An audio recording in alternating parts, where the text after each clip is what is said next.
Hello friends, आज हम बनाएंगे बोट नेक की लेटेस्ट डिज़ाइन को बनाएंगे। तो देखिए, यह साड़ी में से निकाला गया कपड़ा है और यह हमारा ब्लाउज पीस है और यह अस्तर है। इसी से हम आज डिज़ाइन बनाएंगे। तो चलिए, सबसे पहले अब हम यहाँ पर अस्तर को डबल फोल्ड करेंगे और डबल फोल्ड करने के बाद में ना इस तरह से एक लाइन को खींच लेते हैं। अब हम सबसे पहले यहाँ पर लेंथ लेंगे। तो देखिए, लेंथ हमारी तैयार होकर 13 इंच है, तो हम 1 इंच प्लस कर 14 इंच लेंगे। अब यहाँ पर हम शोल्डर लेंगे 7 इंच और हार्मोल यहाँ पर 6.5 इंच लेंगे, क्योंकि सामने से यह डीप नेक में है इसीलिए। अब यहाँ पर हम चेस्ट लेंगे 8.5 इंच और 1.5 इंच एक्स्ट्रा का लेंगे। कमर लेंगे 8 इंच और 1.5 इंच एक्स्ट्रा का यहाँ पर भी लेंगे और फिर इस तरह से एक लाइन को बराबर से खींच लेंगे पॉइंट टू पॉइंट। उसके बाद से अब हम पीछे के टक्स के लिए दोनों साइड में 4.5 इंच पर मार्किंग कर लेंगे और एक लाइन को खींच लेंगे। उसके बाद से हार्मोल लेंगे 1 इंच। अब यहाँ पर गले की चौड़ाई लेंगे 4 इंच और जो गले की लंबाई है, तो देखिए एक निशान यहाँ पर आपको 4 इंच पर लगाना है और दूसरा निशान यहाँ पर 10 इंच पर लगाना है। और फिर इस तरह से एक चौकोन बॉक्स बना लेना है और फिर उसके बाद से ना इस तरह से यहाँ पर ऊपर में बोटनेक का शेप बनाना है और नीचे साइड में डिज़ाइन का आकार बना लेना है। तो देखिए, यहाँ पर मैंने इस तरह से डिज़ाइन का आकार बना लिया है। तो देखिए, यहाँ पर अब इसकी हम कटिंग करेंगे और इसी को रखकर मेन जो हमारा ब्लाउज पीस है उसे भी कट कर लेंगे। तो देखिए, यहाँ पर मैंने इसी को रखकर मेन जो ब्लाउज पीस है उसे कट कर लिया है। अब यहाँ पर हम पेपर पेस्टिंग का यूज़ करेंगे गला बनाने के लिए। तो देखिए, पेपर पेस्टिंग को इस तरह से डबल फोल्ड कर लेना है और फिर बराबर से रख लेना है। इससे कि क्या होगा कि जो हमारी भी डिज़ाइन है बराबर से पेपर पेस्टिंग के ऊपर दिखने लग जाती है, तो फिर उसी के ऊपर हमें चौक का निशान बना लेना है। तो देखिए, यहाँ पर मैंने डिज़ाइन का आकार बना लिया है और अब इसे हम कट करेंगे।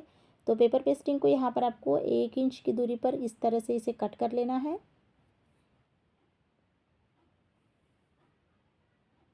तो यहाँ पर मैंने कट कर लिया है। अब यहाँ पर अस्तर और जो हमारा मेन ब्लाउज पीस है उसे पिन के साथ में अटैच कर लेते हैं।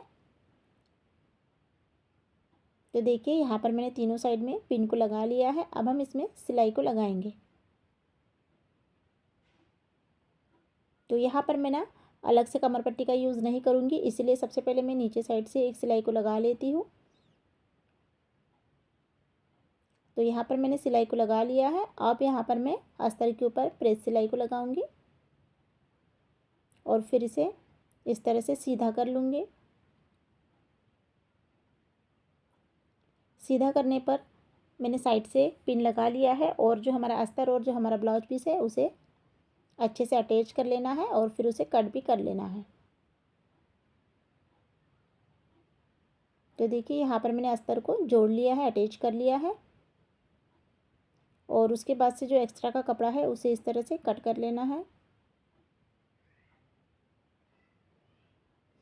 तो यहाँ पर देखिए, मैंने गले को ऑलरेडी कंप्लीट कर लिया है। अब इसे डबल फोल्ड करूँगी और बीच सेंटर पर एक कट लगाऊंगी और जो हमारा गला है वहाँ पर भी बीच सेंटर में इस तरह से कट लगा लेना है और फिर बराबर से कट के ऊपर कट रख कर पिन के साथ में इसे सेट कर लेना है।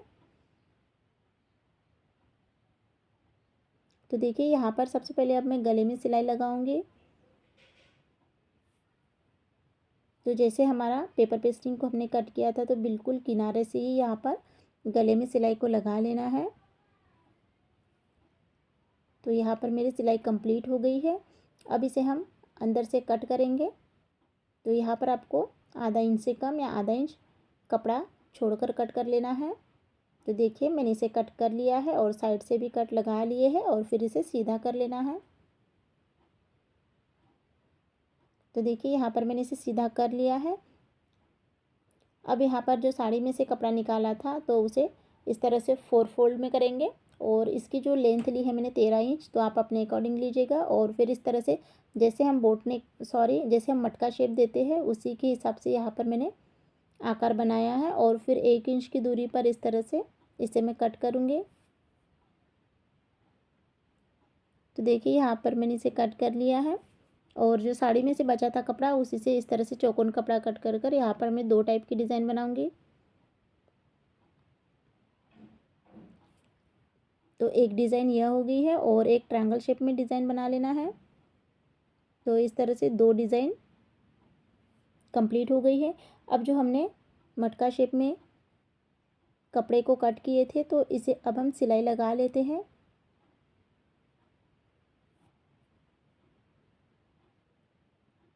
तो देखिए यहाँ पर मैंने एक को सिलाई लगा ली है, दूसरी को भी सेम ऐसे ही लगाना है और फिर इसे सीधा कर लेना है। तो दोनों को मैंने सीधा कर लिया है और यहाँ पर मैंने 5 इंच और 3.5 इंच डबल फोल्ड इस तरह से कपड़ा लिया है। अब इसे मैं 2 साइड से सिलाई कंप्लीट करूँगी। तो दोनों साइड से मैंने सिलाई को कंप्लीट कर कर इस तरह से इसे सीधा कर लेना है और फिर इसे डबल फोल्ड कर कर एक सिलाई से पक्का कर लेना है। और जो हमने जो डिज़ाइन बनाई थी, 2 टाइप की जो डिज़ाइन बनाई थी, तो अब यहाँ पर हम इसे गले में यूज़ करेंगे। तो देखिए एक डिज़ाइन मतलब एक डिज़ाइन एक और दूसरी डिज़ाइन दूसरी, इस टाइप से आपको दोनों डिज़ाइन को यहाँ पर लगाना है दोनों साइड में।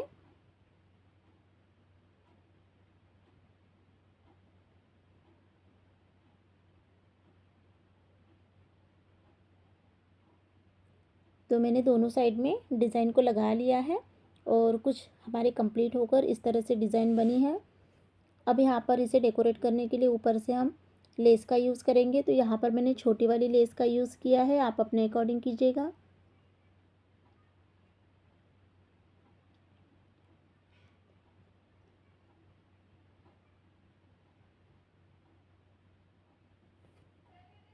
तो ये देखिए यहाँ पर मैंने लेस को अटैच कर लिया है। अब मैं नीचे साइड से भी लेस को बराबर से जो हमने डिज़ाइन को बनाया था सेम उसी के ऊपर लेस को लगा लूँगी।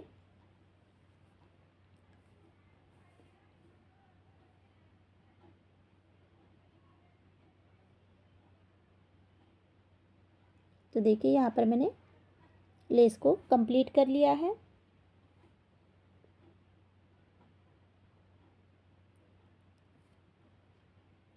अब यहाँ पर देखिए पीछे के टक्स पॉइंट को सिलाई लगा लेते हैं। जैसे हमने मार्किंग की थी सेम उसी के ऊपर आपको सिलाई को लगा लेना है। तो एक टक्स हमारा कंप्लीट हो गया है। अब हम दूसरा टक्स कंप्लीट करेंगे। तो दोनों टक्स रेडी हो गए हैं।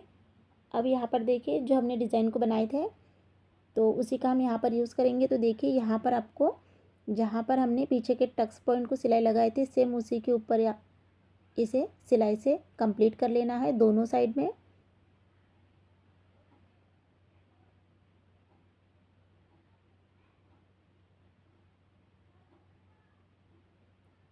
और दोनों साइड में ना डबल सिलाई से पक्का कर लेना है। तो दोनों साइड में मैंने सिलाई को लगा लिया है और बीच सेंटर पर देखिए इस तरह से यहाँ पर इसे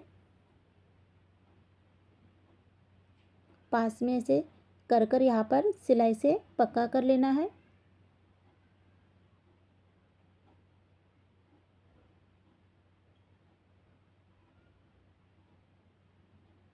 तो देखिए यहाँ पर मैंने दोनों साइड से इस तरह से डिज़ाइन को बनाया है और सिलाई से पक्का कर लिया है। अब यहाँ पर इसे इसका लुक और भी अच्छा दिखने के लिए ऊपर से एक जो हमने छोटा सा फ्लावर टाइप का चौकोन में बनाए थे तो ऊपर से इसके ऊपर से हम इसे अटैच कर लेंगे।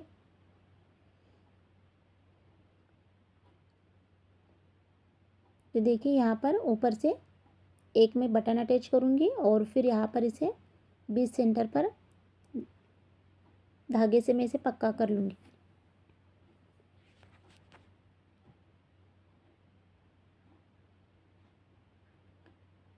तो देखिए इस तरह से बोट नेक की लेटेस्ट डिज़ाइन मैंने आप लोगों को बनाना बताया है। आई होप आप लोगों को आज का वीडियो पसंद आएगा।